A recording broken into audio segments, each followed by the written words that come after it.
Bonjour à tous, je suis ravie de vous retrouver pour une nouvelle vidéo. On se retrouve pour un haul. Alors j'ai fait l'essai de mettre ma théière, j'ai une grosse théière en fonte qui fait à peu près 1,2 litre et j'espère que ça va stabiliser la table, du coup ça sera l'essai. À Action, il va y avoir beaucoup de produits Action dans ce haul. À Action, j'ai pris d'abord un sketchbook, mais pas pour faire des dessins, pour faire mes nuanciers. Donc là, j'ai juste commencé avec les nuanciers des luminances de chez Caran-d'Ache. Voilà, comme ça, déjà moi, ça me permet sur les stylos, les crayons, pardon, que j'achète à l'unité, de savoir exactement ce que j'ai. Je prends en photo et quand je vais dans les magasins, je renouvelle mes photos bien sûr à chaque fois que je rachète de nouveaux crayons. Et comme ça, quand je vais en magasin choisir des crayons, je sais ce que j'ai et en principe, je n'ai pas de double.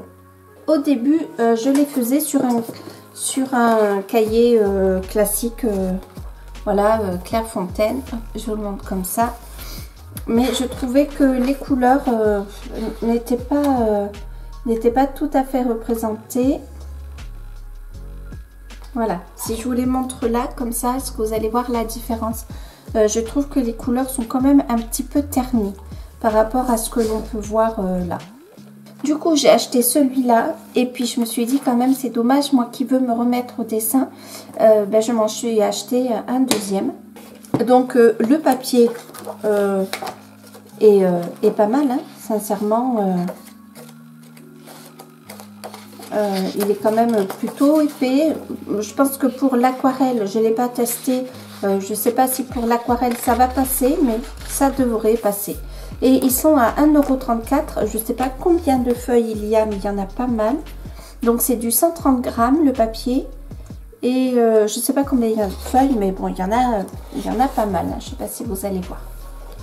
Et ils sont au prix de 1,34 €. Donc enfin, franchement, il n'y a vraiment pas de quoi s'en priver. Donc ils sont à spirale et la couverture est solide. Ensuite, je me suis pris un art journal. Je suis pas sûre du prix. Donc voilà, je vous le montre comme ça. Donc c'est un 21 par 21 cm. Donc vous avez l'élastique pour le fermer. Alors la couverture, c'est dur, mais elle n'est pas de grande qualité. Donc vous voyez là déjà, ça s'est corné au bout. Je ne sais pas si vous allez le voir, ça s'est déjà abîmé. Je pense qu'une fois que vous l'aurez rempli, ça sera peut-être pas mal. Surtout qu'on a ce côté-là. Je ne sais pas si vous voyez. Donc la couverture, le papier n'est pas attaché à la couverture. Là, il y a un petit cahier comme ça. Donc peut-être que ça pourrait être pas mal de faire une autre couverture. Et là, le papier est quand même plutôt épais. Alors c'est du 300 grammes. Donc vous devriez pouvoir faire de l'aquarelle.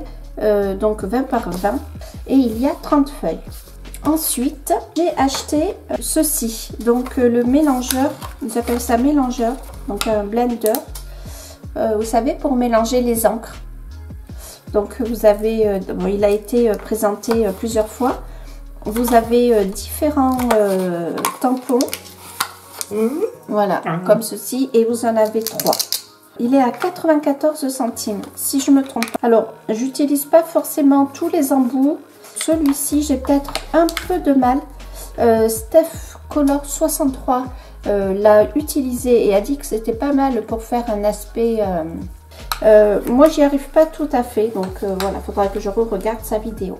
Ensuite, j'ai pris du papier carbone, qui est à 99 centimes. Il y a 20 feuilles en A4. Souvent, quand on va dessiner sur la même feuille ou après on va faire la mise en couleur, le fait que l'on gomme, que l'on recommence, ça peut abîmer un petit peu la texture du papier. Et quand on va passer le crayon de couleur ou l'aquarelle ou la gouache ou peu importe, la texture va être différente. Et alors, ce que j'aime bien faire, c'est faire mon croquis sur une feuille à part et ensuite avec le papier carbone je le recopie sur mon carnet de dessin et comme ça il n'y a pas d'effet de gomme, etc. Et 99 centimes, bon, je ne l'ai pas testé celui-là, donc à voir. Il est présenté comme ça dans le rayon, donc toujours chez Action, hein.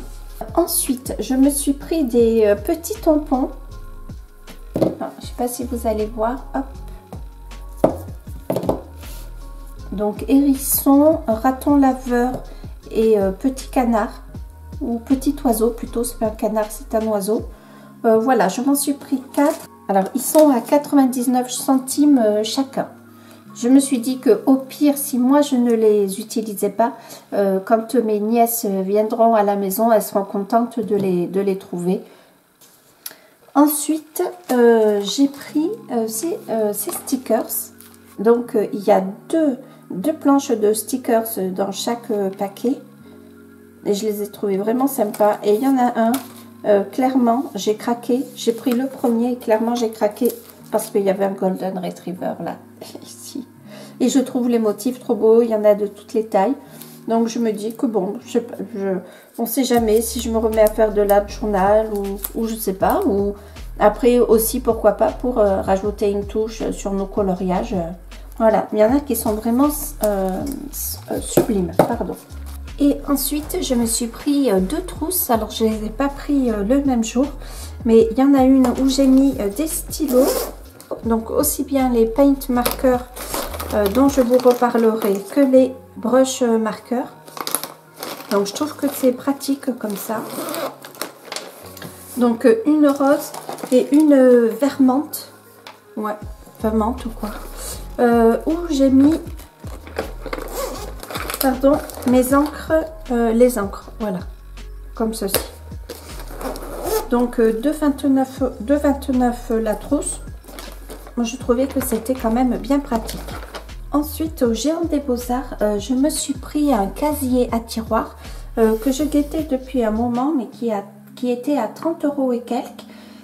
Et qui est passé à 22,95 €, donc à 23 €. Du coup, j'étais contente, sauf que au début, je les ai pris pour mes pastels gras, pour pouvoir les ranger, qu'ils ne se salissent pas.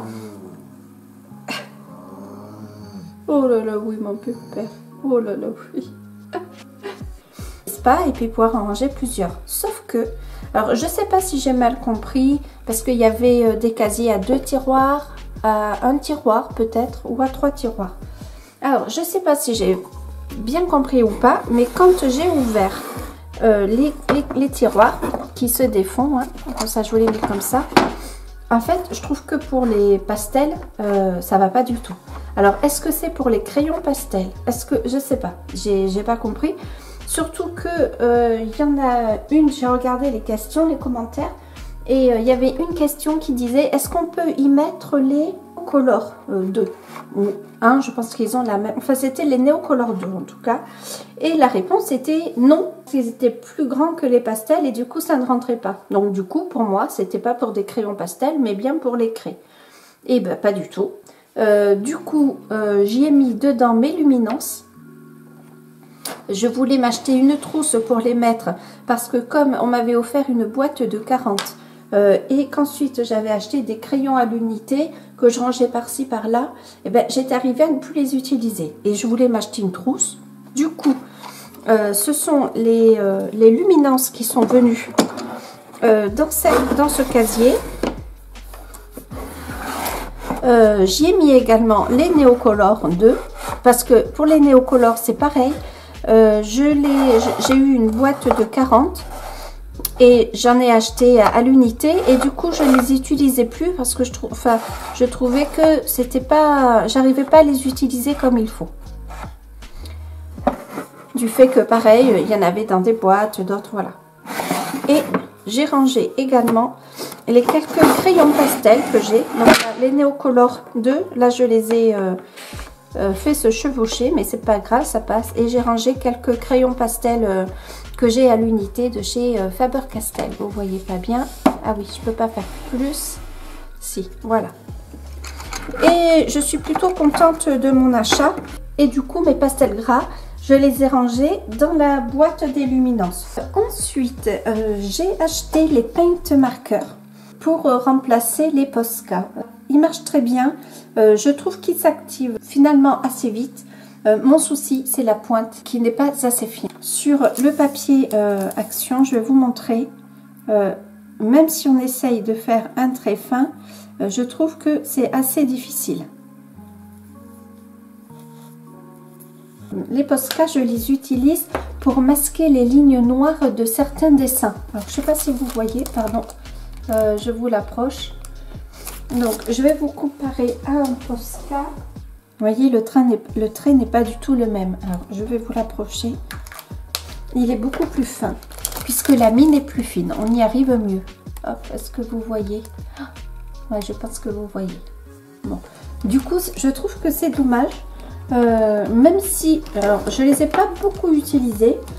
Voilà, elles se présentent comme ceci, les boîtes. Et vous en avez 8, donc 4 irisés. Je pense que c'est irisé. Et 4 mat. Et donc pour 4,39 €, je crois que je l'ai marqué, oui c'est ça, 4,39 €. Donc ça pouvait être une bonne solution, sauf que pour moi le trait n'est pas assez fin. Alors je les utiliserai hein, de toute façon. J'ai acheté que 2 boîtes parce que je voulais être sûre que ça me plaise. Ensuite je me suis pris donc les marqueurs aquarellables. Donc hop, je vous les montre là. Ceci que j'ai testé avec vous. Donc où j'ai fait donc cette mise en couleur c'est un album de coloriage de Emmanuel Collin. J'ai pris beaucoup de plaisir à le faire. Leur force de ces aquamarqueurs que j'ai commencé quand même à bien tester, c'est le nombre de couleurs qu'ils ont. Il me semble que c'est autour de 4 € le paquet de 10 et il vous est vendu le paquet avec le rangement. Donc c'est hyper pratique. Et après, autant de paquets vous achetez, ils se clipsent entre eux. Donc, ce que j'aime bien, c'est vraiment la variété des couleurs. Il y a 60 couleurs. Donc, on peut faire vraiment de très jolis dégradés. Il y a et les couleurs sont vraiment hyper lumineuses. Alors, j'ai fait le nuancier. Je vais vous les passer comme ça, du coup. Hop. Donc là, il est 9h30 du matin. Donc, la luminosité n'est pas encore tip top. Mais bon, on peut voir que... les couleurs sont quand même bien lumineuses. Je me suis également acheté, donc ça je l'ai fait en plusieurs mois, hein, je ne l'ai pas fait d'un seul fil.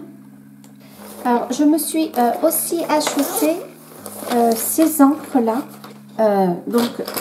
Donc on les trouve par paquet de 4. Donc vous avez 3 mat et une irisée. Alors sur certaines encres le côté irisé se voit pas trop, sur d'autres il se voit bien. Et vous avez, j'ai mon carton. Alors le prix, je ne l'ai pas retrouvé, je suis désolée. Je pense pas avoir jeté le ticket, mais est-ce que je l'ai mis ailleurs? Je sais pas. Alors je les ai testés pour un coloriage et je trouve que franchement c'est pas mal. Alors moi je l'ai gardé parce que vous avez toutes les couleurs et je n'ai pas encore fait mon nuancier. Donc je trouve que c'est pratique. Ensuite, j'ai acheté 2 paquets. Je crois que, en tout cas dans mon action, il n'y en avait que 2. C'est un paquet de stickers, enfin imitation stickers. Donc vous en avez 3 dans chaque paquet. Et après, vous avez, c'est de la peinture ou de la colle perlée. Alors, les stickers, je les ai essayés. Je trouve que c'est pas mal. Le reproche que je ferai, c'est que dans chaque paquet, vous avez une même couleur. Ouais. Et alors, mais sinon, ça fonctionne bien. Par contre, pour cela, ça coule vraiment beaucoup. Et c'est dommage. Donc, le mettre directement sur votre coloriage, je trouve que c'est moyen parce que vous pouvez être vite déçu. Je pense qu'il faut le mettre sur une feuille à part et prélever après avec le pinceau. Et le côté perlé, je ne sais pas si je l'ai bien vu. Cela dit, je ne les ai pas tous utilisés. Je crois que j'avais utilisé sur un beige un peu rosé sur celui-ci. Mais en tout cas, pour le côté stickers, enfin imitation stickers, pardon, je trouve que ça fonctionne bien. Je trouve que c'est dommage qu'il n'y ait pas plus de couleurs. Ensuite, j'ai pris de la peinture, alors qui se présente comme ça en 4 bouteilles. Alors avec le plastique, c'est pas... Oui, c'est bon, vous voyez. Peinture, donc ils appellent ça peinture créative à l'eau. J'ai pas tout testé encore. Dans certains paquets, pas dans tous, vous avez une bouteille avec des couleurs pailletées. Alors je l'ai testé et en fait c'est comme de la colle à paillettes. Alors ça fait un gel pailleté, sauf que quand ça sèche, on ne voit plus que les paillettes. Il n'y a plus ce côté gel ou colle. Voilà, donc ça ressemble un petit peu à de la colle à paillettes. La colle à paillettes fabriquée maison. Je trouve que les couleurs sont plutôt sympathiques. Donc j'en ai 5 boîtes comme ça. Je les ai pas encore utilisées toutes. Et pour le prix, donc les 4 bouteilles sont à 2,59 €. Plus je me suis acheté, et on va finir par ces produits, j'ai acheté 2 tubes de peinture. Alors est-ce que vous allez voir? Ouais. Hop. Donc c'est de la vintage paint, donc peinture vintage. Alors je sais pas, je vous en montre une, je sais pas si vous allez voir, mais je trouve ça plutôt sympa. Je l'ai testé sur du papier, ça fonctionne très bien. Donc voilà, ces 2 couleurs que je trouvais plutôt jolies et qui pouvaient bien aller ensemble. C'est le grand bazar sur mon bureau. J'espère que cette vidéo vous aura plu. Je vous dis à très bientôt. Surtout prenez soin de vous. Salut!